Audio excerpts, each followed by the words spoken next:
Well, Justinflation has struck again. Trudeau's inflationary taxes and deficits have sent prices rising again, with inflation on the march. Trudeau told us that he had the problem fixed last month. Well, it turned out that was not true. His carbon tax is driving up gas, heat, and groceries. The $60 billion of additional inflationary deficits he added last month, or last budget, are now bidding up the goods we buy and the interest we pay. This was entirely predictable, and we warned him it would be the case. Worse, after 8 years of Trudeau, housing costs have doubled. The rent has doubled, mortgage payments have doubled, the needed down payment has doubled. Here in Toronto, it now takes 25 years for the average person to save for a down payment. Before Trudeau, you could pay off an entire mortgage in 25 years. Now that's how long it takes just to get a mortgage. Rent has risen almost 100% under Trudeau and his policies.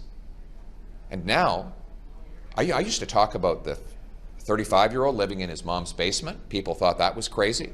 Now, that's the least of our concerns. Now the worry is that that 35-year-old and his mom will be evicted and moving into a tent. There are tent cities in almost every major Canadian centre after 8 years of Trudeau. We have nurses living in vans. I met a carpenter who lives in his car. We have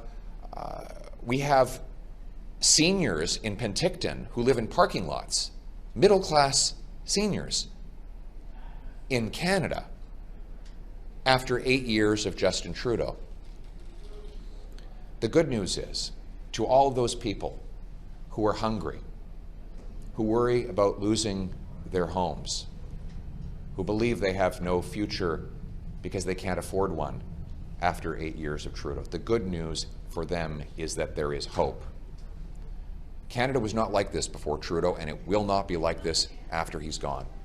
We're going to turn the hurt that he has caused into the hope that Canadians need. A common-sense Conservative government will bring home lower prices by axing the carbon tax and by capping spending and cutting waste to balance the budget and bring down inflation and interest rates. We will bring home powerful paychecks by lowering income tax, so hard work once again pays off. We will bring homes people can afford by removing the bureaucracy and taxes that block home building. Canada has the fewest homes per capita in the G7 because bureaucrats and gatekeepers block construction. I will require big cities permit 15% more home building per year or lose their federal infrastructure grants. Those that beat that goal will get a building bonus.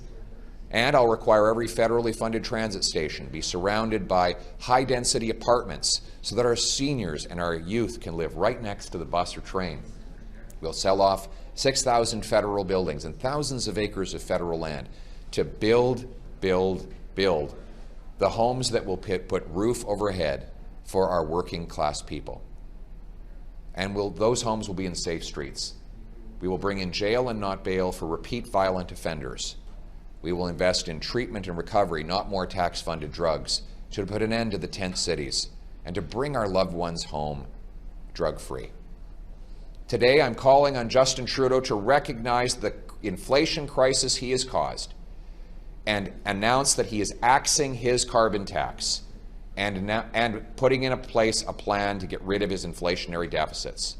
We are prepared, because of the gravity of the situation, to put our differences aside and work with him to axe his carbon tax and to balance the budget to bring home lower prices, because we will always put Canadians first.